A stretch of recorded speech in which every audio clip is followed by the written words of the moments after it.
Hey, we're Greg and Erin Smalley, and today we're talking about how do we manage stress within our marriage so we can protect the intimacy and the connection within our marriage. And by the way, tip number 5, it's going to change your life.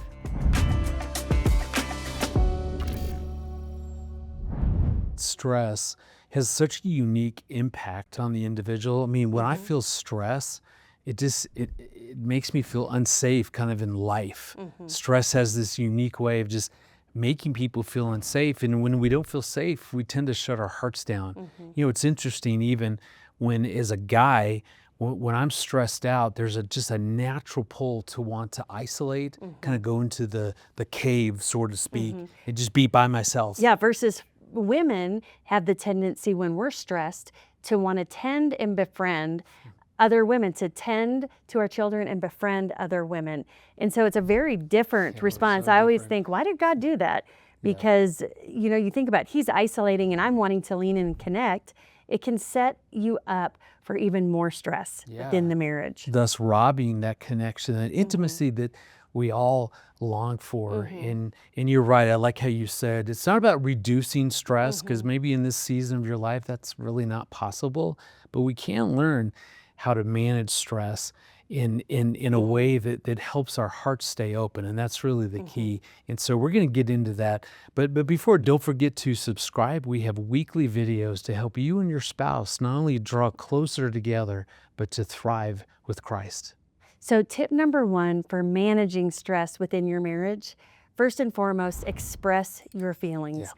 Feelings are there, they're real. We can deny them, we can stuff them, but as your dad always said, they're buried alive, so they're still there. And then what happens is they start seeping out and we start developing bitterness, resentment, anxiety, depression, all these things, versus just recognizing feelings are the voice of my heart and just acknowledging them. But then you have the opportunity to share them with your spouse. But in order to share them, it's got to feel safe emotionally. So setting up a conversation that feels safe, where hearts are open, and just talking about, this is how I'm feeling. I'm feeling disheartened. I'm feeling discouraged. I'm feeling overwhelmed, exhausted, all the things that we can feel within 10 minutes of our day. So making sure that we're creating a safe space to connect with our spouse around our emotions is so important. Yeah. And if you want to learn more about your marriage, both some growth areas and some strengths, take the free Focus on the Family Marriage Assessment. We'll put a link down below. No, I love that. And husbands, this is also for us as well. Just the other day, Aaron and I got into an argument. And as later that night, as we were kind of repairing that, what was really good is I had felt so stressed out for like 3 days in a row, but I really wasn't paying attention to that. I was certainly not expressing that verbally to you. And when we're stressed, not only was I shut down, but then we're more likely then to behave, react in ways that hurt our spouse. And so as we talked that through, what was so good was putting a name to how I had been feeling. And I had just felt very, very overwhelmed. I hadn't slept good, especially that morning. We had all of our kids, our adult kids, and so we were kind of celebrating your birthday, just a lot going on. I wasn't paying attention to any of that. And so when we started to repair this and actually talk about it, just putting a voice to, oh yeah, this is what was going on for me. I felt it. You talk about relieving stress. I mean, I could feel that stress just peeling off of my body. So for both of us, it's such an important part, that expressing that emotion. So tip number 2 is to slow down your pace of life. And for me, this is so simple to talk about because this is how I do life. I'm basically a sloth as a human being. I do a pretty slow pace throughout. I know that this is more of a challenge Absolutely. for someone, not me, the other person. Yeah. How does this work for you? Yeah, it's recognizing that there are seasons that are real busy. And I've had a week that was a little bit slower, but I know I'm about to hit the ground running again. And it's being intentional of taking those steps back where you can, taking one night to where you can do something that's life-giving, invigorating, and just being intentional about managing you and managing how you're engaging with life. even through those busy seasons, there are ways that we can manage the stress within us by connecting with our spouse and doing things intentionally to have moments of slow, moments of connecting with God, moments of connecting with others, and moments of connecting with ourselves. So, yes, the pace thing, that's a challenge for me continuously. Yeah, and for me, often I put my cell phone away in the evening, and I'm very intentional. I just leave it somewhere, maybe next to, our bed or something. Well, then everybody contacts me because they Yeah, know I'll look at my that phone is and your let him know, choice. like, hey, you need to call so and so. Which I'm like, I'll do that tomorrow. I mean, at some point, Mhm. I just know for me that if I don't just have some time to rest and Mhm. relax and to slow things down, that that's really hard on me. So, tip number 3, rest. And I'm sure many of you are going, oh, I would love to. I have 3-month-old twins. However, this is so important. Rest and relax, and that includes getting sleep.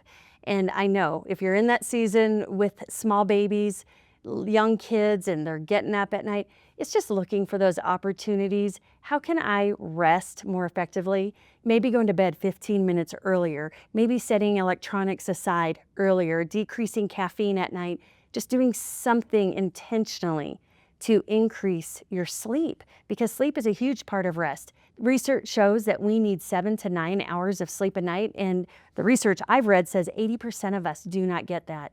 So it really is going, okay, how can I be intentional in the season that I'm in? I know there's always going to be challenges, but how do I take care of me so I can take care of others? Yeah, because rest is really about just recharging. Mhm. And I love in the Old Testament, 1 Kings 19, the first about 7, 8, 9 verses. This is where the prophet Elijah is fearing for his life. He goes into the wilderness. He's going to Mount Sinai to have this conversation with the Lord.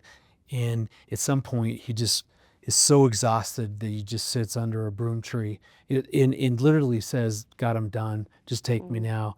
I have no more.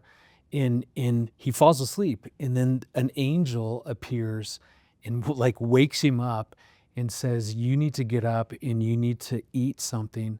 And so there was bread and a jar of water, and I think Elijah did a little bit of that, fell back asleep. The angel wakes him up again and says, no, no, no, seriously, you've got to eat all of this and drink all this water, or you're not going to make the journey. And what I Mhm. love about that is that God wasn't removing the stress, the difficulty, the exhaustion. He wasn't just eliminating that, but he was providing a way that Elijah could actually recharge through that Mhm. food, through that water. And so I love what you're saying is that for me, listening to praise and worship music is a huge part of me resting. So the reality is God may not remove whatever's stressing you out, but he is so faithful that he will provide you Mhm. with a way to recharge. I love the verse that talks about his mercies are new every single morning. Mhm. So that's the confidence that we can have in the Lord. And you think about when we're exhausted and worn out, it's so much more likely that we're going to have conflict Yeah. here. But instead of that, when we take that time to rest and relax, we have a higher probability that things are going to go better here. And our spouse can be such a resource during these seasons that are exhausting. Because I know I'm an asset to you you. are, especially through the season of being in graduate school, working pretty much full time, that Greg has been such a great assistant. He's not responsible whether I'm rested or not, but he certainly can assist. And I can so, give you that bread in that jug of water. yes, or That's what I you can can do. give me pork tenderloin and salad. That was last night. Yes, It that was was last good. night. So it's recognizing when we do this and we take great care of ourselves, we have more to give others. Things are more likely to go better here, and our bodies are taken care of amidst really challenging seasons. So, tip number 4, exercise regularly. And I'm telling you, this is so important. For me in my life, Yeah. I have to get up every single morning and exercise prior to heading out the door.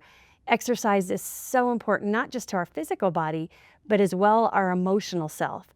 It helps me just reinvigorate before I walk Yeah. out the door and I pour out all day to clients, sit with people in their pain. I've got to take care of me. I've got to have something to give, and exercise is so beneficial to that. Yeah, well, we just talked about recharging, so that rest and figuring out sleep and whatever helps you to rest and recharge. This really exercise gives your body life.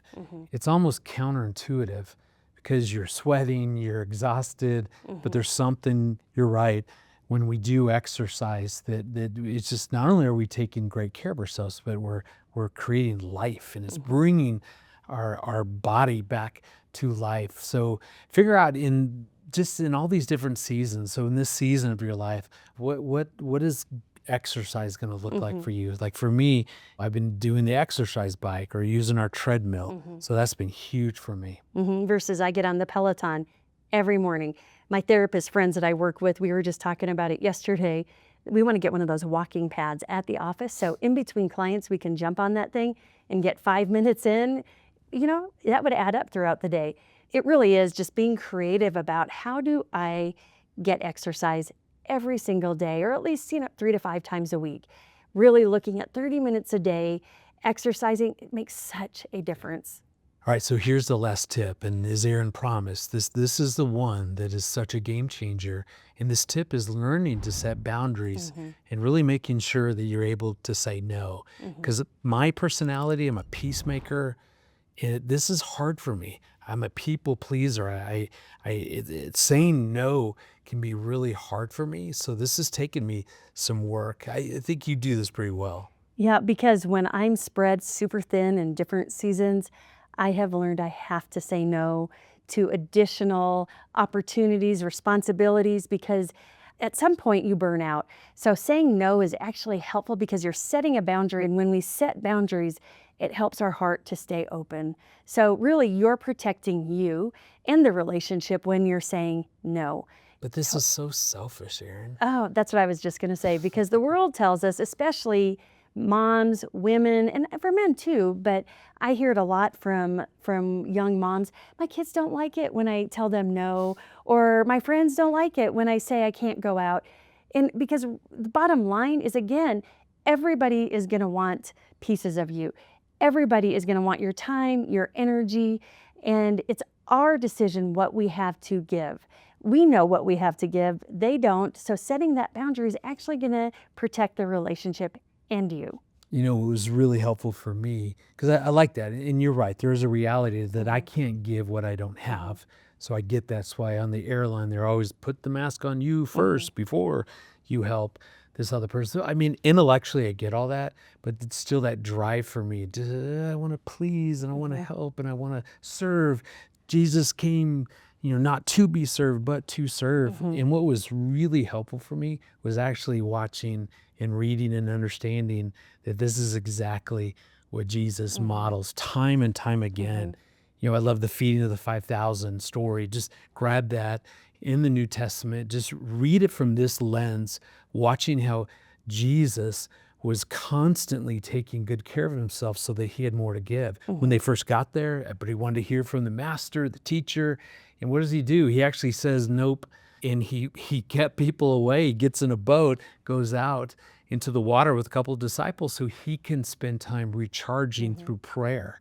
So then he performs the miracle, and then he loads the disciples up on the boat, sends them across so that he can go up into the mountains and just spend some time recharging, taking good care of himself.